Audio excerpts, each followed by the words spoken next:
മുഖ്യമന്ത്രിയുടെ മകൾ വീണയ്ക്കെതിരെ കേന്ദ്ര ഏജൻസികൾ നടത്തുന്ന അന്വേഷണവും അതിൽ SFIO സമർപ്പിച്ച കുറ്റപത്രവും നമ്മൾ കണ്ടതാണ്. ഇന്നലെ മുഖ്യമന്ത്രി പിണറായി വിജയൻ ഒരു വാർത്താ സമ്മേളനം നടത്തുകയുണ്ടായി. അതിൽ ഇതിനെക്കുറിച്ചുള്ള ചോദ്യങ്ങൾ ഉയർന്നിരുന്നു. അല്പം നീരസത്തോടെയാണ് അദ്ദേഹം മറുപടി കൊടുത്തത്. ഇതിൽ എൻ്റെ പേര് വന്നതുകൊണ്ട്, പ്രത്യേകിച്ച് മുഖ്യമന്ത്രിയുടെ മകൾ എന്ന് പരാമർശിക്കുന്നതുകൊണ്ടാണ് പാർട്ടിക്കിതിൽ പ്രതിരോധിക്കേണ്ടി വരുന്നത് എന്നാണ് അദ്ദേഹം പറയുന്നത്. കൂടാതെ നിങ്ങൾക്ക് എൻ്റെ രക്തമാണ് വേണ്ടതെങ്കിൽ അതങ്ങനെയൊന്നും കിട്ടില്ല എന്ന് കൂടിയിട്ട് പറയുന്നുണ്ട്. നമ്മൾ ആദ്യം ഈ വിഷയമാണ് സംസാരിക്കുന്നത്. നിഷാദ്, ഇന്നലത്തെ ആ വാർത്താ സമ്മേളനം കണ്ടു കഴിഞ്ഞപ്പോൾ അതിൽ മുഖ്യമന്ത്രി ഈ ചോദ്യങ്ങളെ നേരിടുന്ന ഒരു രീതിയൊക്കെ കണ്ടപ്പോൾ എന്താണ് നിഷാന് തോന്നിയത്? മുഖ്യമന്ത്രിയും ഇപ്പോൾ എൻ്റെ രക്തമാണ് നിങ്ങൾക്ക് വേണ്ടതെങ്കിൽ അത് കിട്ടാൻ പോകുന്നില്ല എന്നത് അദ്ദേഹം ഇതുമായി ബന്ധപ്പെട്ട എല്ലാ സന്ദർഭങ്ങളിലും പറയുന്ന ഒരു വാചകമാണ്. അദ്ദേഹം നിയമസഭയിലടക്കം ഈ കയ്യിൽ ഒന്നും അഴിമതിയുടെ കറ പുരണ്ടിട്ടില്ല എന്നെപ്പോഴും പറയാറുണ്ട്. അദ്ദേഹത്തിന് പറയുകയും ചെയ്യാം. കാരണം ഇപ്പോഴത്തെ സാഹചര്യത്തിൽ കൂടുതലായും അദ്ദേഹത്തിന് അത് പറയാം. കാരണം മുഖ്യമന്ത്രിയുടെ മകൾ എന്ന സാധ്യതയെ പ്രയോജനപ്പെടുത്തിക്കൊണ്ട് മുഖ്യമന്ത്രി അധികാരത്തിലിരിക്കുമ്പോൾ സർക്കാരിൻ്റെ ഭാഗത്തു നിന്ന് കിട്ടുന്ന സഹായത്തെ കണക്കാക്കിക്കൊണ്ടാണ് CMRL ഇങ്ങനെ അഹിതകരമായി പണം കൊടുത്തത് വീണയ്ക്ക് എന്നത് ചൂണ്ടിക്കാണിച്ചാണല്ലോ ആരോപണം. ആ ആരോപണം എവിടെയെങ്കിലും തെളിയിക്കാനോ അതിന് പറ്റുന്ന എന്തെങ്കിലും തെളിവുകൾ പുറത്തു കൊണ്ടുവരാനോ ഒന്നും ഇതുവരെ ഏതെങ്കിലും കേന്ദ്രങ്ങൾക്ക് കഴിഞ്ഞിട്ടില്ല. മാത്യു കുഴൽനാടനാണ് ഇതുമായി ബന്ധപ്പെട്ട നിയമയുദ്ധവുമായി ദീർഘദൂരം മുന്നോട്ട് പോയാൽ. പക്ഷേ ഏറ്റവും അവസാനത്തെ കോടതി വിധിയും അത് അത്തരം തെളിവുകൾ എന്തെങ്കിലും പ്രാഥമികമായി കാണാൻ കഴിയാത്തതുകൊണ്ട് തന്നെ വിജിലൻസ് അന്വേഷണത്തിന് ഉത്തരവിടാൻ കഴിയില്ല എന്നാണ് കോടതി കണ്ടെത്തിയത്. പിണറായി വിജയനും അദ്ദേഹത്തിന് വേണ്ടി സംസാരിക്കുന്ന അദ്ദേഹത്തിൻ്റെ പാർട്ടിയും എല്ലാം ചൂണ്ടിക്കാണിക്കുന്ന കാര്യം അതാണ്. ഈ സർക്കാരിൻ്റെ ഭാഗമായി നയപരമായി എന്തെങ്കിലും തീരുമാനം CMRL വേണ്ടി എടുത്തതിൻ്റെ എന്തെങ്കിലും പ്രത്യേകമായ സഹായം ഒരു കമ്പനിക്ക് ചെയ്തു കൊടുത്തതിൻ്റെ ഒരു തെളിവ് നിങ്ങൾക്ക് പുറത്തുവിടാൻ കഴിയില്ല. അതുകൊണ്ട് ഇത് സർക്കാരിൻ്റെ ഒരു അഴിമതിയുടെ ഭാഗമാണ് വീണയ്ക്ക് കിട്ടിയ 1,72,00,000 എന്ന് സ്ഥാപിക്കാൻ കഴിയില്ല എന്നാണ്. അതിൽ ശരിയുണ്ട്. കാരണം അത് തെളിയിക്കാനുള്ള തെളിവുകൾ ഇതിനെയും പുറത്തു വന്നു കഴിഞ്ഞിട്ടില്ലെന്നാണ് ഞാൻ മനസ്സിലാക്കുന്നത്. പക്ഷേ അപ്പോഴും അന്വേഷണത്തിൻ്റെ സാധ്യതകൾ അവശേഷിക്കുന്നോ അല്ലെങ്കിൽ അവസാനിച്ചോ എന്ന ചോദ്യം അവിടെയുണ്ട്. അന്വേഷണത്തിൻ്റെ സാധ്യതകൾ പൂർണ്ണമായി അവസാനിച്ചിട്ടില്ല. ഇത് തമ്മിൽ കണക്ട് ചെയ്യാൻ മാത്രമാണ് കഴിയുന്നത്. സുകേഷ്, നമ്മൾ പ്രത്യേകം ശ്രദ്ധിക്കണം. അതായത് മുഖ്യമന്ത്രിയുടെ മകൾ വീണ വിജയൻ്റെ എക്സാലോജിക് എന്ന് പറയുന്ന കമ്പനി എന്തിനാണ് 1,72,00,000 രൂപ കൈപ്പറ്റിയത് CMRL നിന്ന് എന്ന കാര്യം ആർക്കും അറിയില്ല. എവിടെയും വിശദീകരിക്കപ്പെട്ടിട്ടില്ല. അതിനെക്കുറിച്ച് ആധികാരികമായി അന്വേഷിച്ച ഏജൻസിയാണ് ഇൻ്ററിം സെറ്റിൽമെൻറ്റ് ബോർഡ്. അവർക്ക് മുമ്പിലും അത് വിശദീകരിക്കപ്പെട്ടിട്ടില്ല. അവർ ഈ CMRLൻ്റെ ഉദ്യോഗസ്ഥരുമായി സംസാരിക്കുന്നു, അതിൻ്റെ വിഭാഗവുമായി സംസാരിക്കുന്നു, അതിൻ്റെ IT വിഭാഗവുമായി സംസാരിക്കുന്നു. ആർക്കും അറിയില്ല എന്തിനാണ് CMRL 1,75,00,000 രൂപ ഗഡുക്കളായി മുഖ്യമന്ത്രിയുടെ മകൾക്ക് കൈമാറിയതെന്ന്. പകരം ഇങ്ങോട്ട് കിട്ടിയ സേവനം എന്താണെന്ന ചോദ്യത്തിന് CMRLൻ്റെ IT വിഭാഗം മേധാവിക്ക് പോലും ഉത്തരം പറയാൻ കഴിയുന്നില്ല. അപ്പോൾ ഈ മൗലികമായ പ്രശ്നം അവിടെ നിൽക്കുന്നുണ്ട്. മുഖ്യമന്ത്രിയുടെ മകൾ ഉടമസ്ഥയായ കമ്പനിയുമായി, കരിമണൽ കമ്പനിയായ ഈ കർത്താവ് ഉണ്ടാക്കിയിട്ടുള്ള ഈ ബിസിനസ് ബന്ധം എന്താണ്, അതിന് കിട്ടിയ പ്രതിഫലം എന്താണെന്ന കാര്യത്തിൽ വ്യക്തതയില്ല. അത് വിശദീകരിക്കാൻ ഒരു ഘട്ടത്തിൽ വീണയുടെ പ്രതിരോധത്തിൻ്റെ പ്രധാനപ്പെട്ട ഉത്തരവാദിത്വം ഏറ്റെടുത്തിറങ്ങി വന്ന CPIMൻ്റെ സംസ്ഥാന സെക്രട്ടേറിയറ്റിന് പോലും കഴിഞ്ഞിട്ടില്ല. എന്നെ ഇതിലേക്ക് കണക്ട് ചെയ്യാൻ ശ്രമിക്കുന്നു എന്നതാണ് ഈ കേസിൻ്റെ പ്രാധാന്യമെന്ന് മുഖ്യമന്ത്രി പിണറായി വിജയൻ പറയുന്നു. ഇന്നലെ അദ്ദേഹം പല ചോദ്യങ്ങൾക്ക് ഉത്തരം പറയുന്നുണ്ട്. അദ്ദേഹത്തിനും കഴിയുന്നില്ല തൻ്റെ മകളുടെ കമ്പനി എന്ത് സർവീസാണ് കൊടുത്തത് എന്ന് വിശദീകരിക്കാൻ. മുഖ്യമന്ത്രിയുടെ മകൾ വീണയ്ക്ക് കഴിയുന്നില്ല. അവരാണല്ലോ ഏറ്റവും കൂടുതൽ ആക്രമിക്കപ്പെടുന്നത്. അവർ കൈക്കൂലിപ്പണം വാങ്ങിക്കുന്ന, കള്ളത്തരം കാണിക്കുന്ന, കോഴപ്പണം വാങ്ങിക്കുന്ന ആളാണെന്നുള്ള ആക്ഷേപം 1-2 വർഷമായിട്ട് അന്തരീക്ഷത്തിലുണ്ട്. അപ്പോൾ അവരുടെ കമ്പനിക്ക് വേണ്ടി സംസാരിക്കാൻ, ഒരു റിലീസ് പുറത്തിറക്കാൻ അവർക്കും പറ്റുന്നില്ല. മറ്റു പല കമ്പനികളും വിവാദങ്ങളിൽ അകപ്പെട്ട സമയത്ത് വളരെ കൃത്യമായി ഞങ്ങളുടെ കമ്പനിയുടെ ഭാഗം വിശദീകരിച്ചുകൊണ്ട് കേരളത്തിൽ രംഗത്ത് വന്നിട്ടുണ്ട്. നമുക്കറിയാവുന്നതാണ്. എന്താ പറയുക, ഈ റോഡിലെല്ലാം ക്യാമറ വെച്ച സമയത്തൊക്കെ കമ്പനികളുമായി ബന്ധപ്പെട്ട് വലിയ ആക്ഷേപം ഉണ്ടായിരുന്നു. അന്നെല്ലാം അതത് കമ്പനികൾ രംഗത്ത് വന്ന് അവരുടെ ഭാഗം വിശദീകരിച്ചു. പക്ഷേ ഈ കേസിൽ മാത്രം ദുരൂഹമായി വീണ വിജയനും അവരുടെ കമ്പനിയും ഇരുട്ടിൽ തന്നെ നിൽക്കുന്നു. അറ്റ്ലീസ്റ്റ് അവർക്ക് വിശദീകരിക്കാമല്ലോ ഞങ്ങൾ കൊടുത്ത സേവനം ഇതാണെന്ന്. അപ്പോൾ CPIമാരോട് ചോദിക്കുമ്പോൾ അവർ പറയുന്നത് അത് 2 കമ്പനികൾ തമ്മിലുള്ള കരാറാണ്, ലീഗലാണ്, അത് ഡിസ്ക്ലോസ് ചെയ്യാൻ പാടില്ലാത്തതാണെന്നാണ്. അങ്ങനെ വല്ലതും ഉണ്ടോ? 2 കമ്പനികൾ തമ്മിലുള്ള കരാർ, അതും ഈ പറഞ്ഞ ടെക്നിക്കൽ സപ്പോർട്ടുമായി ബന്ധപ്പെട്ട കരാർ ഡിസ്ക്ലോസ് ചെയ്യാൻ എന്താണ് പാട്? രാജ്യസുരക്ഷയുമായി ബന്ധപ്പെട്ടവരാണോ? അല്ലെങ്കിൽ അത്രയും അതിസുരക്ഷാ സ്വഭാവമുള്ള എന്തെങ്കിലും കാര്യം കൈകാര്യം ചെയ്യുന്ന കമ്പനിയാണോ എക്സലോജിക്കും CMRLും? ഇതൊന്നുമല്ല. ഈ കമ്പനികൾക്ക് പരസ്പരമുള്ള കരാറിൻ്റെ വിശദാംശങ്ങൾ പങ്കുവയ്ക്കാൻ ഒരു പ്രയാസവുമില്ലാത്തതാണ്. അത് വിശദമാക്കാൻ അവർക്ക് കഴിയാത്തത് എന്തെങ്കിലും ഒന്ന് തട്ടിക്കൂട്ടി ആ കാര്യത്തിൽ പുറത്തുവിടാൻ കഴിയില്ല. അത് സ്വാഭാവികമായിട്ട് ഓഡിറ്റ് എവിടെയും പരിശോധിക്കപ്പെടുകയും ചെയ്യും. അപ്പോൾ ഇങ്ങനെ ഗഡുക്കളായി വാങ്ങിയ 1,72,00,000 രൂപയുടെ ഏർപ്പാട് എന്താണെന്ന കാര്യം കേരളത്തിൽ വിശദീകരിക്കപ്പെട്ടിട്ടില്ല. ഒരു കാര്യമുള്ളത്. പക്ഷേ ആ ഏർപ്പാട് മുഖ്യമന്ത്രി പിണറായി വിജയൻ്റെ പക്കൽ നിന്ന് എന്തെങ്കിലും പ്രത്യേകമായ സഹായം കിട്ടിയിട്ടാണോ എന്ന് ചോദിച്ചാൽ അതും തെളിയിക്കാൻ പറ്റിയിട്ടില്ല. അതവിടെ ക്വസ്റ്റ്യനായി നിൽക്കുകയാണ്. ചിലപ്പോൾ പ്രത്യേകമായി ഒരു സഹായവും കിട്ടിക്കാനില്ല. പക്ഷേ സർക്കാരുമായി നല്ല ബന്ധം ഉണ്ടാക്കാൻ പണം കൊടുക്കാമല്ലോ. അതല്ലാതെ ഇപ്പോൾ എങ്ങനെയാണ് മുഖ്യമന്ത്രി പിണറായി വിജയൻ അതിനകത്ത് ഉത്തരം പറയാൻ ബാധ്യസ്ഥനാണെന്ന് അദ്ദേഹത്തിൻ്റെ മകളാണെന്നുള്ള കപ്പാസിറ്റി ഇല്ലാതെ അവർക്ക് ആ നിലയ്ക്കല്ല അല്ലാതെ സേവനം വെറുതെ പണം കിട്ടില്ലല്ലോ. അപ്പോൾ ആ പ്രശ്നം അവിടെ നിൽക്കുന്നുണ്ട്. പിന്നെ ഇപ്പോൾ ED വരാൻ പോകുന്നു എന്ന് കേൾക്കുന്നുണ്ട്. അതാണ് ഇന്നലെ പിണറായി വിജയനോട് ചോദിച്ച പ്രധാനപ്പെട്ട ചോദ്യങ്ങളിലൊന്ന്. ED വരാൻ പോകുന്നത് നമ്മളതിനെ ഒട്ടും അത്ര ജെന്യൂനായി കാണേണ്ട കാര്യമാണെന്ന് എനിക്ക് തോന്നുന്നില്ല. ED എപ്പോൾ വരായിരുന്നു? EDക്ക് ഈ ഇൻ്ററിം സെറ്റിൽമെൻറ്റ് ബോർഡ് ഇതിനകത്തെ പ്രശ്നം കണ്ടെത്തിയിട്ട് ഇപ്പോൾ എത്ര നാൾ കഴിഞ്ഞു, എത്ര മാസങ്ങൾ കഴിഞ്ഞു, വർഷം കഴിഞ്ഞു. അതിന്മേൽ ഇതുവരെ കേന്ദ്ര അന്വേഷണ ഏജൻസിക്ക് EDക്ക് കള്ളപ്പണ സംശയം ഉണ്ടെങ്കിൽ അതിനകത്ത് അവർക്ക് കുറേ ഷോട്ട് വരായിരുന്നല്ലോ. ഇനിയിപ്പോൾ ഏറ്റെടുക്കേണ്ട അന്വേഷണമാണെങ്കിൽ ഏറ്റെടുക്കാമായിരുന്നു, അവർ ഏറ്റെടുത്തിട്ടില്ലല്ലോ. SFIO തന്നെ വന്നത് എത്രയോ കാലം കഴിഞ്ഞതിന് ശേഷമാണ്. SFIOയുടെ അന്വേഷണത്തിൻ്റെ കാലാവധി പൂർത്തിയാക്കിയതിന് ശേഷം പിന്നെയും അവർ ഇത് എക്സീഡ് ചെയ്തില്ലേ. അപ്പോൾ കേന്ദ്ര ഏജൻസികൾ എന്തുമാത്രം ജെനുവിനായിട്ട് ഇതിനെ സമീപിക്കും ചോദിച്ചാൽ, ഒന്നാമത് വിശ്വാസതയില്ലാത്ത ഏജൻസികളാണ് കേന്ദ്ര സർക്കാരിൻ്റെ കീഴിൽ ഇപ്പോൾ പ്രവർത്തിക്കുന്നതിൽ ബഹുഭൂരിപക്ഷവും. അതുകൊണ്ട് ED ഇപ്പോൾ വരാൻ പോകുന്നത് എന്തോ റൈറ്റ് ടൈമിൽ അവർ എൻ്റർ ചെയ്യുകയാണ്, ശരിയായ അന്വേഷണം നടത്തുമെന്ന് ഞാൻ വിശ്വസിക്കുന്നില്ല. സർക്കാരിനെ എങ്ങനെ സമ്മർദ്ദത്തിലാക്കാം, CM-നെ എങ്ങനെ സമ്മർദ്ദത്തിലാക്കാം, ജനങ്ങൾക്കിടയിൽ എങ്ങനെ അതിനെ ഒരു അഴിമതിയുടെ ഒരു പുകയിൽ നിർത്താം. ഇതിനു മുമ്പ് സ്വർണ്ണക്കള്ളക്കടത്ത് കേസ് നമുക്ക് ഓർമ്മയുണ്ട്. അതിനകത്ത് എന്തൊക്കെ കോലാഹലമാണ് ഇവിടെ കേന്ദ്ര ഏജൻസികൾ കാണിച്ചു കൂട്ടിയത്. അവർക്ക് അതിനകത്ത് എവിടെയും എത്താൻ പറ്റില്ല യാഥാർത്ഥ്യം നമ്മുടെ മുമ്പിലുണ്ട്. അതുകൊണ്ട് ED ഇപ്പോൾ വരാൻ പോകുന്നു എന്ന് മാധ്യമങ്ങളിൽ വരുന്ന ഈ കഥകൾ പോലും ED തന്നെ കൊടുക്കുന്നതാണത്. അതിനകത്ത് പോലും എന്തുമാത്രം ജെന്യുവിനിറ്റി ഉണ്ട്, അതിനെന്തുമാത്രം ആളുകൾ വിശ്വാസ്യത കൽപ്പിക്കുന്നതെന്ന് എനിക്ക് സംശയമാണ്. കാരണം അത് വരാനാണെങ്കിൽ അത് റൈറ്റ് ടൈമിൽ വരണമായിരുന്നു. ഇപ്പോൾ വരുന്നത് ഇപ്പോൾ നമ്മളൊരു ലോക്കൽ ബോഡി ഇലക്ഷനിലേക്ക് പോകുമ്പോഴാണ്. അത് കഴിഞ്ഞാൽ കേരളത്തിൽ അസംബ്ലി ഇലക്ഷന് വരാൻ പോവുകയാണ്. ബൈ ഇലക്ഷൻ വരാൻ പോകുന്നു. ശരി, നിലമ്പൂർ ബൈ ഇലക്ഷന് വരാൻ പോകുന്നത്. സോ അതിൻ്റെ ഭാഗമായിട്ട് ഉണ്ടാക്കാൻ ശ്രമിക്കുന്ന ഒരു ഡ്രാമ മൂഡാണെന്നാണ് എനിക്ക് തോന്നുന്നത്. വരാണെങ്കിൽ നേരത്തെ വരാമായിരുന്നു. അപ്പോൾ ഈ രണ്ട് ഘടകങ്ങളുമുണ്ട്. ഒന്ന്, പൂർണ്ണമായും അടയ്ക്കപ്പെട്ട അധ്യായമല്ല. മുഖ്യമന്ത്രി എന്തെങ്കിലും അഹിതമായി ചെയ്തു കൊടുത്തു എന്നത് മാത്രമാണ് ഇപ്പോഴും തെളിവുകൾ സമാഹരിക്കപ്പെടാത്ത ഒരു ഏരിയ. മുഖ്യമന്ത്രിയുടെ മകൾക്ക് പണം കിട്ടിയെന്നത് ഒരു സേവനവും കൊടുക്കാതെ കിട്ടിയ പണമാണ് എന്ന് ഒരു ബോഡി കണ്ടെത്തിയതാണ്. ഇത് തമ്മിൽ കണക്ട് ചെയ്യുന്ന വിവരങ്ങൾ മാത്രമേ കിട്ടാത്തുള്ളൂ. രണ്ടിൻ്റെയും പ്രശ്നം അവിടെ കിടക്കുന്നുണ്ട്. മറ്റൊന്ന് കേന്ദ്ര ഏജൻസികളുടെ വരവാണ്. അത് കൈയടിക്കേണ്ടതോ അല്ലെങ്കിൽ കേന്ദ്ര ഏജൻസി വരുന്നോ ഇപ്പോൾ എന്തെങ്കിലും നടക്കും എന്നൊന്നും നിഷ്കളങ്കമായി വിചാരിക്കേണ്ട കേസാണെന്നും എനിക്ക് തോന്നുന്നില്ല. അജിംസെ, ഇതിൽ ഇന്നലെ മുഖ്യമന്ത്രി പറയുന്നൊരു ലോജിക്കുണ്ട്. സ്വാഭാവികമായിട്ടും നമുക്ക് ബിനീഷ് കോടിയേരിയുടെ കേസ് അറിയാം. ആ കേസിൽ ബിനീഷ് അറസ്റ്റിലാകുന്ന സമയത്ത് കോടിയേരി ബാലകൃഷ്ണൻ സെക്രട്ടറി സ്ഥാനം ഒഴിഞ്ഞിരുന്നു. പിന്നീട് ജയിൽ മോചിതനായ ശേഷമാണ് സെക്രട്ടറി സ്ഥാനം ഏറ്റെടുക്കുന്നത്. പക്ഷേ ആ കേസുമായിട്ട് നേരിട്ട് കോടിയേരിക്കെതിരെ ഇത്തരം ആരോപണങ്ങൾ അല്ല ബന്ധപ്പെടുത്തി ഉണ്ടായിരുന്നില്ല എന്നാണ് പറയുന്നത്. അത്തരം ഒരു ലോജിക്കിനെ എങ്ങനെയാണ് അജിംസ്? ഇന്നലെ മുഖ്യമന്ത്രി വാർത്താ സമ്മേളനത്തിൽ അദ്ദേഹത്തോട് ആവർത്തിച്ച് ചോദിക്കുന്ന ഒരു ചോദ്യമുണ്ട് മാധ്യമപ്രവർത്തകർ. അത് ഈ കോടിയേരി ബാലകൃഷ്ണനുമായിട്ട് ബന്ധപ്പെട്ട ബിനീഷ് കോടിയേരിയുമായിട്ട് ബന്ധപ്പെട്ട ചോദ്യമല്ല. ഈ സമയത്തെ ഈ SFIO കേസ്, EDയുടെ വരവ്, ഇതൊരു പൊളിറ്റിക്കൽ വെൻഡേറ്റയാണോ, ഒരു പ്രതികാര രാഷ്ട്രീയത്തിൻ്റെ ഭാഗമായിട്ടുള്ള അന്വേഷണമാണെന്ന് താങ്കൾ കരുതുന്നുണ്ടോ എന്ന് 3-ലധികം തവണ മാധ്യമപ്രവർത്തകർ പലരായി ചോദിച്ചിട്ടും അദ്ദേഹം അതേക്കുറിച്ച് ഒരു അക്ഷരം വേണ്ടിയില്ല. കേന്ദ്ര ഏജൻസികൾ എത്രയോ വട്ടം മുഖ്യമന്ത്രിയെ വേട്ടയാടിയിട്ടുള്ളതാണ്. സ്വർണ്ണക്കടത്തിൻ്റെ പേരിൽ കസ്റ്റംസ്, ED, NIA ഇതെല്ലാം ഒന്നും ഇവിടെ അന്വേഷണം നടത്തിയതാണ് മാസങ്ങളോളം. അതിൻ്റെ പേരിലൊക്കെ അദ്ദേഹം ഒരുപാട് പഴി കേട്ടാണ്, ഒരുപാട് ആരോപണങ്ങൾക്ക് വിധേയനായ ആളാണ്. അതിനെല്ലാം ഒരുതരം നിശ്ചയദാർഢ്യത്തോടെ നേരിട്ട ആളാണ്. എന്തുകൊണ്ടാണ് SFIOയുടെ കേസ് രാഷ്ട്രീയ പ്രേരിതമാണ് എന്ന് അദ്ദേഹം പറയാം? അത് കോടതിയുടെ മുമ്പിലേക്ക് വന്നുകൊണ്ടാണോ? അങ്ങനെയാണെങ്കിൽ അദ്ദേഹത്തിന് അത് പറയാമല്ലോ. അപ്പോൾ കോടതിയുടെ മുമ്പിൽ വെക്കുന്ന കേസിൽ ഞാൻ അധികം സംസാരിക്കുന്നില്ല എന്ന് അദ്ദേഹം പറയുന്നുണ്ട്.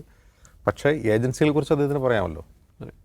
SFIO എന്ന് പറയുന്ന ഏജൻസി ധനകാര്യ മന്ത്രാലയത്തിന് കീഴിലുള്ള അന്വേഷണ ഏജൻസിയാണ്. ഇതേ ധനകാര്യമന്ത്രിയുമായി ഏതാനും ദിവസങ്ങൾക്ക് മുമ്പാണ് അദ്ദേഹം കൂടിക്കാഴ്ച നടത്തിയത്. അത് അനൗപചാരിക കൂടിക്കാഴ്ചയായിരുന്നു അദ്ദേഹം പറഞ്ഞു. ഔദ്യോഗിക സ്വഭാവത്തിലുള്ളതല്ല. സാധാരണ കേന്ദ്രമന്ത്രി മുഖ്യമന്ത്രി അങ്ങോട്ട് പോയി കാണുന്നതിന് പകരം കേരള ഹൗസിൽ ധനമന്ത്രി വന്ന് കണ്ടതാണ്. അവരെന്താണ് ഡിസ്കസ് ചെയ്തത്? അവർ ഡിസ്കസ് ചെയ്തതിൽ SFIO അന്വേഷണം ഉണ്ടായിരുന്നു. അവരെന്തിനെക്കുറിച്ചാണ്, ആ ചർച്ചയുടെ അജണ്ട എന്തായിരുന്നു? അതൊരു ചായ്പ ചർച്ച മാത്രമായിരുന്നു. ഇതേക്കുറിച്ചൊന്നും മുഖ്യമന്ത്രിയോ നിർമ്മലാ സീതാരാമനോ പുറത്തു പറഞ്ഞിട്ടില്ല. BJPയോ CPMോ വിശദീകരിച്ചിട്ടില്ല. നമുക്കറിയില്ല അതിനെക്കുറിച്ച്. അതായത് മുഖ്യമന്ത്രിയുടെ മകൾക്കെതിരെ ഒരു മന്ത്രാലയത്തിന് കീഴിലെ അന്വേഷണ ഏജൻസി കുറ്റപത്രം സമർപ്പിക്കുന്നതിന് തൊട്ട് മുമ്പ് ആ കേന്ദ്രമന്ത്രിയും മുഖ്യമന്ത്രിയും തമ്മിൽ ചർച്ച നടന്നു എന്നുള്ളതാണ് അതിൻ്റെ രാഷ്ട്രീയ പശ്ചാത്തലം എന്ന് പറയുന്നത്. നമുക്കറിയില്ല എന്താണ് നടന്നതെന്നുള്ളത്. ഓക്കെ, ഇപ്പോൾ കുറ്റപത്രം നൽകി കഴിഞ്ഞു. ഈ കേസ് ജെന്യൂൻ ആണോ, അതല്ല കേന്ദ്ര ഏജൻസി അനാവശ്യമായി പിണറായി വിജയനെ വേട്ടയാടുകയാണെന്നുള്ളതാണ് പ്രധാനപ്പെട്ട ക്വസ്റ്റ്യൻ. ഈ മുഖ്യമന്ത്രിയുടെ മകൾ T വീണയ്ക്ക് ഒരു കമ്പനി പണം നൽകി, കരിമണൽ കമ്പനി പണം നൽകിയെന്ന ആരോപണം ഉന്നയിക്കുന്നത് മരിച്ചുപോയ PT തോമസ് MLA ആണ്. അദ്ദേഹം ആരോപണം ഉന്നയിക്കുന്നതിൻ്റെ പിറ്റേ ദിവസം ഞാൻ വ്യക്തിപരമായി ഈ T വീണയ്ക്ക് എന്തിന് പണം നൽകണം, എന്താണ് T വീണ ചെയ്യുന്നത് എന്നറിയാൻ വേണ്ടി T വീണയുടെ വെബ്സൈറ്റ് ഞാൻ സന്ദർശിച്ചു, എക്സാലോജിക്കിൻ്റെ വെബ്സൈറ്റ്. അന്ന് ആ വെബ്സൈറ്റിൽ ഉള്ളത് T വീണയുടെ ചിത്രമുണ്ട്. അതിൽ മെൻഡർ എന്ന വിശേഷം നൽകിക്കൊണ്ട് അതിലുള്ള മറ്റൊരു പടം എന്ന് പറയുന്നത് ജെയ്ക്ക് ബാലകുമാർ എന്ന് പറയുന്ന പ്രൈസ് വാട്ടർ കൂപ്പേഴ്സിൻ്റെ ഡയറക്ടർമാരിൽ ഒരാളുടെ പടമാണ്. അതായത് പ്രൈസ് വാട്ടർ കൂപ്പേഴ്സ് എന്ന് പറയുന്ന ആഗോള സ്ഥാപനത്തിൻ്റെ ഇന്ത്യയിലെ പ്രധാനിയാണ് ജയ്ക്ക് ബാലകുമാർ.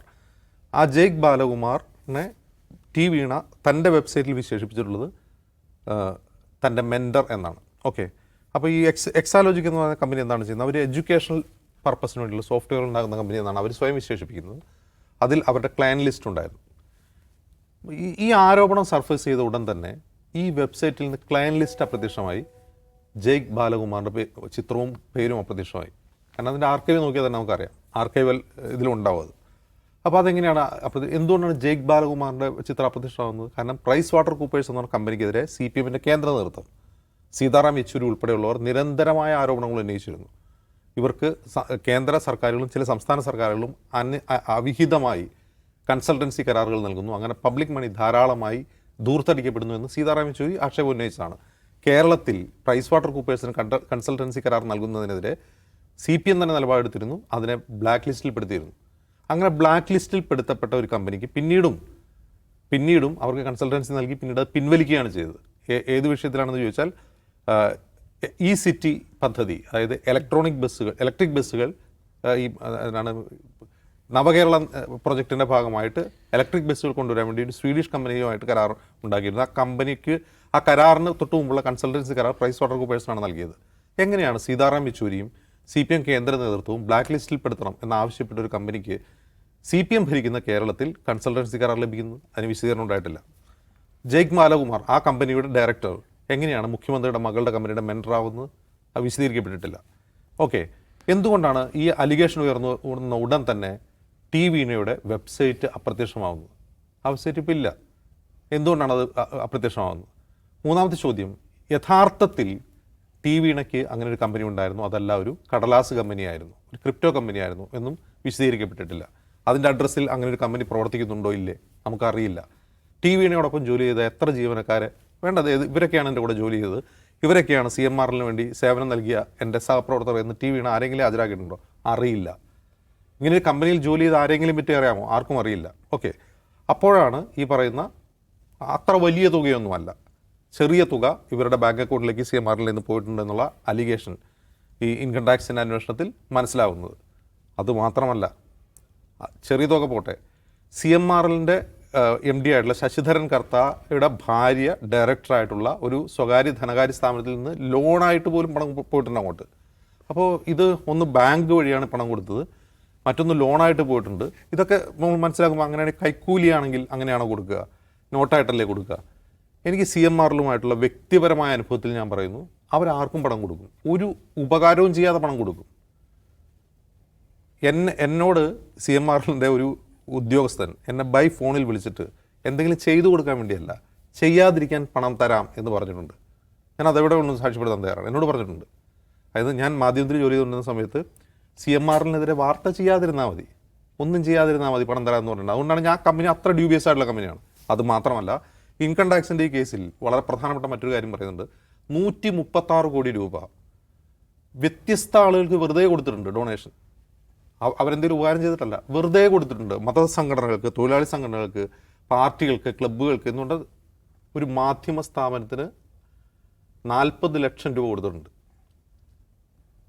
40 50 ലക്ഷം, വലിയ തുക, വലിയൊരു എമൗണ്ട് ഒരു മാധ്യമ സ്ഥാപനത്തിന് കൊടുത്തിട്ടുണ്ട്. ഒരു പത്രത്തിനാണ് അത് കൊടുത്തിട്ടുള്ളത്. അത് ഇതിൽ രേഖപ്പെടുത്തിയിട്ടുണ്ട് എന്തിനു കൊടുത്താണ്. അപ്പോൾ ഇവർക്ക് വേണ്ടി എന്തെങ്കിലും ഉപകാരം ചെയ്യാൻ വേണ്ടിയല്ല. കാരണം ഇവരെ കൊണ്ടൊന്നും ഒരു ഉപകാരം CMRL കാരണം CMRLൻ്റെ റോ മെറ്റീരിയൽ സപ്ലൈ ചെയ്യുന്നത് സർക്കാർ തന്നെയാണ്. ഇപ്പോൾ ഇന്ത്യൻ റെയർ എർത്ത്, അതുപോലെ KMRL, ചവറയിലെ KMRL, ഇവർ രണ്ടുപേരുമാണ് ഇവർക്ക് വേണ്ടിയുള്ള റോ മെറ്റീരിയൽ കൊടുക്കുക. ഇവർക്ക് വേറെ ആരുടെയും സഹായം ആവശ്യമില്ല. ഇവർ ഉൽപ്പാദിപ്പിക്കുന്ന സാധനം ഇന്ത്യയിലല്ല വെക്കുന്നത്, മുഴുവനായിട്ട് എക്സ്പോർട്ട് ചെയ്യുന്നതാണ്. അപ്പോൾ ഇവർക്ക് ആകെയുള്ളത് എന്താണ്? ഇവരുടെ കമ്പനി സുഗമമായി പ്രവർത്തിക്കാൻ വേണ്ടി സർക്കാരിൻ്റെ പിന്തുണ ആവശ്യമുണ്ട്. ഈ ബാക്കിയുള്ള അലമ്പുണ്ടാക്കുന്ന ആളുകൾ, പൊളിറ്റീഷ്യൻസ്, വ്യത്യസ്ത സംഘടനകൾ, മാധ്യമങ്ങൾ, ഇവരൊന്നും അലമ്പുണ്ടാക്കരുത്. അവർ എന്ത് ചെയ്യും? അവരവരുടെ പ്രവർത്തനത്തിൻ്റെ ഭാഗമായി പെരിയാറിലേക്ക് മാലിന്യം ഒഴുക്കി വിടും. അതൊന്നും ആരും ഒരു പത്രം റിപ്പോർട്ട് ചെയ്യരുത്. എനിക്കിപ്പോഴും ഓർമ്മയുണ്ട്, VS അച്യുതാനന്ദൻ മുഖ്യമന്ത്രിയായിരിക്കെ ഈ CMRL നടത്തുന്ന പെരിയാർ മലിനീകരണം നേരിട്ട് കാണാൻ വേണ്ടി അവിടെയുള്ള പരിസ്ഥിതി പ്രവർത്തകർ, സുകേഷിനറിയാം, പുരുഷ എലൂരിനെ പോലുള്ളവർ, അവർ വിളിച്ചുകൊണ്ടുവന്നു, ഇതൊന്ന് കാണണം, നിങ്ങൾ നടപടിയെടുക്കണം. കാരണം മുഖ്യമന്ത്രിയുടെ കീഴിലാണ് പരിസ്ഥിതി വകുപ്പുള്ളതെന്ന്. വി എസ് അച്യുതാനന്ദൻ നടന്നു വരുന്നു, ഈ മലിനീകരണം കാണാൻ വേണ്ടി ഒരു കടവിലിറങ്ങി നിൽക്കുന്നു, ഇത് കാണുന്നു, ഒരക്ഷരം മാധ്യമങ്ങളുണ്ട്, അത് തിരിച്ചു പോകുന്നു. അത് വി എസിനെ പോലും കെട്ടാൻ കഴിയുന്ന സ്വാധീനമുള്ള ആളാണ് ശശിധരൻ കർത്ത. അപ്പോൾ ഈ 136 കോടി രൂപ അനധികൃതമായി ചെലവഴിച്ചു എന്ന് ഇൻകം ടാക്സ് വകുപ്പ് കണ്ടെത്തിയതാണ്. അത് മുഖ്യമന്ത്രിക്ക് കൊടുത്തതല്ല, എല്ലാവർക്കും കൊടുത്തിട്ടുണ്ട്. ഇപ്പം PV എന്ന പേരിൽ മുഖ്യമന്ത്രിക്ക് പണം കൊടുത്തിട്ടുണ്ടെന്നുള്ള ആരോപണമുണ്ടല്ലോ, ആ പേരിൽ എല്ലാവരും ഉണ്ട്. UDF-ലെയും LDF-ലെയും എല്ലാവരുടെയും പേര് അതിലുണ്ട്. അവർ കോടുവാക്ക് വെച്ച് എഴുതി വെച്ചിട്ടുണ്ട്. അപ്പോൾ അവരെല്ലാവർക്കും പണം കൊടുക്കുന്നുണ്ട്, എല്ലാവർക്കും കാശ് കൊടുക്കുന്നുണ്ട്. അതൊന്നും അവർക്ക് ചെയ്തു കൊടുക്കാൻ വേണ്ടിയല്ല, അവർക്കെതിരെ ഒന്നും ചെയ്യാതിരിക്കാൻ വേണ്ടി മാത്രമാണ് പണം കൊടുക്കുന്നത്. അതുകൊണ്ടാണ് ഈ ട്രാൻസാക്ഷൻ ഡ്യൂബിയസ് ആവുന്നത്. അപ്പോൾ ഇങ്ങനൊരു രാഷ്ട്രീയമായ അലിഗേഷൻ, ലീഗൽ ഇത് നിൽക്കട്ടെ, രാഷ്ട്രീയമായ അലിഗേഷൻ, സ്വന്തം പിതാവിനെ കൂടി ലിങ്ക് ചെയ്തുകൊണ്ട് ഇങ്ങനൊരു അലിഗേഷൻ ഒരു അന്വേഷണ ഏജൻസി കണ്ടെത്തി പുറത്തു വരുമ്പോൾ രാഷ്ട്രീയ ബോധം വേണ്ട. സ്വന്തം പിതാവിനോടുള്ള ബന്ധം വെച്ചിട്ട് TVN എന്താ ചെയ്യേണ്ടത്? ഞാൻ അവർക്ക് ഇന്ന സേവനങ്ങൾ ചെയ്തു കൊടുത്തിട്ടുണ്ട്, അതിന് എനിക്ക് കിട്ടിയ പ്രതിഫലമാണ് ഈ തുക എന്ന് പറയേണ്ട ആദ്യത്തെ ബാധ്യത TVNയുടെയാണ്. അവരുടെ വ്യക്തിപരമായ അന്തസ്സവർ പരിഗണിക്കണ്ടേ? തീർച്ചയായിട്ടും. കമ്പനിയുടെ എൻ്റെ കമ്പനി ബാംഗ്ലൂരിൽ ഇന്ന അഡ്രസ്സിൽ ഈ കമ്പനി ഉണ്ട്, ഇതാണ് അതിൻ്റെ ദൃശ്യങ്ങൾ, എൻ്റെ കൂടെ ജോലി ചെയ്ത ആളുകളാണ് ഇവർ, അവരെ കാണൂ. ഞാൻ ചെയ്തു കൊടുത്തുകൊണ്ടിരുന്നത് എന്താണ്? എഡ്യൂക്കേഷണൽ സോഫ്റ്റ്വെയർ ആണ്. എഡ്യൂക്കേഷണൽ സോഫ്റ്റ്വെയർ എന്തിനാണ് CMRL എന്ന് ചോദിച്ചാൽ അറിയില്ല. എന്ത് സോഫ്റ്റ്വെയർ ആണ് CMRLനോടൊന്നും അറിയില്ല. അവരാകെ ഉപയോഗിക്കുന്ന രണ്ട് സോഫ്റ്റ്വെയർ ആണ്. ഒന്ന് എക്സലും, ഈ പറയുന്ന എക്സലും, പിന്നെ മറ്റൊന്ന് ഇവരെ സ്റ്റോക്ക് രജിസ്റ്റർ ചെയ്യുന്ന മറ്റൊരു ഇതുമാണ്. അത് രണ്ടും വീണയുടെ കമ്പനി പ്രൊക്യൂർ ചെയ്യുന്ന സോഫ്റ്റ്വെയറേ അല്ല. പിന്നെ എന്ത് സേവനമാണ് കൊടുത്തതെന്ന് നമുക്ക് വിളിച്ചു പറഞ്ഞാൽ മതി, അവർക്ക് പറയില്ല. അപ്പോൾ അത് ഡ്യൂബിയസ് ആയിട്ടുള്ള ഒരു ട്രാൻസാക്ഷൻ തന്നെയാണെന്നുള്ള കാര്യത്തിൽ തർക്കം. അതുകൊണ്ടാണ് അന്വേഷണ ഏജൻസി അത് രേഖപ്പെടുത്തിയത്. മറ്റൊന്ന്, കേന്ദ്ര ഏജൻസികൾ ഇപ്പോൾ കാണിക്കുന്ന അമിതാവേശം, അത് തീർച്ചയായിട്ടും അതിന് മുന്നിൽ രാഷ്ട്രീയ താല്പര്യങ്ങളുണ്ട്. കാരണം ഒന്ന് ബൈ ഇലക്ഷൻ വരാൻ പോവുകയാണ്, പഞ്ചായത്ത് ഇലക്ഷൻ വരും, അടുത്ത അസംബ്ലി ഇലക്ഷൻ വരും. അപ്പോൾ ഇതിങ്ങനെ കത്തിച്ച് നിർത്തുക. നമുക്കറിയാം 2021 നിയമസഭാ തെരഞ്ഞെടുപ്പ് കാലത്ത് എന്തായിരുന്നു? സ്വർണ്ണക്കടത്തായിരുന്നു. 2026 തെരഞ്ഞെടുപ്പിലേക്കുള്ള മൂലധനം ഉണ്ടാക്കുകയാണ് കേന്ദ്ര ഏജൻസി. അത് ആർക്കൊക്കെയാണ് ഗുണം ചെയ്യാൻ നമുക്കറിയില്ല. ഒരുപക്ഷെ വേട്ടയാടപ്പെടുന്ന ഒരു മുഖ്യമന്ത്രി എന്ന നിലയിലുള്ള ഇമേജ് മുഖ്യമന്ത്രി പിണറായി വിജയനും CPM-നും ഗുണകരമായേക്കാം. ചിലപ്പോൾ അത് BJP-ക്കായിരിക്കും ഗുണകരമാകുക, ചിലപ്പോൾ UDF-നും ഗുണകരമാകുക, നമുക്കറിയില്ല. പക്ഷേ ഈ ടൈമിംഗ് വളരെ പ്രധാനമാണ്. ഇത്ര നാളായി ഈ അലിഗേഷൻ ഉയർന്നിട്ട് ഇതിനെക്കുറിച്ച് അന്വേഷണം ഉണ്ടായിരുന്നില്ല. EDക്ക് ഇപ്പോഴാണ് ഉണ്ടിരുന്നപ്പോൾ ഉള്ളുവിളി ഉണ്ടാവുന്നത്. അതുകൊണ്ട് ഇതിലെന്തൊക്കെയോ നമുക്ക് സംശയിക്കാനുണ്ട്. പക്ഷേ ഏറ്റവും പ്രധാനപ്പെട്ട സംശയം എന്ന് പറയുന്നത് എന്തിന് TVNയ്ക്ക് CMRL പണം കൊടുത്തു എന്നുള്ളതിന് കൃത്യമായ ലോജിക്കലായ ഒരു മറുപടിയും ഇന്ന് വരെ ലഭ്യമായിട്ടില്ല, എത്ര മാസം കഴിഞ്ഞിട്ട്. ഓക്കെ, എന്തായാലും ഇതിനെക്കുറിച്ചുള്ള ചർച്ചകൾ അടുത്ത ഉപതെരഞ്ഞെടുപ്പ് അല്ലെങ്കിൽ തദ്ദേശ തെരഞ്ഞെടുപ്പ് വരെയൊക്കെ നീളും എന്ന് തന്നെയാണ് ഉറപ്പാക്കേണ്ടത്. പിന്നെ CPM എങ്ങനെയൊക്കെ രാഷ്ട്രീയമായി പ്രതിരോധിക്കും എന്ന് കൂടിയിട്ട് നമുക്ക് കാത്തിരുന്ന് കാണാം.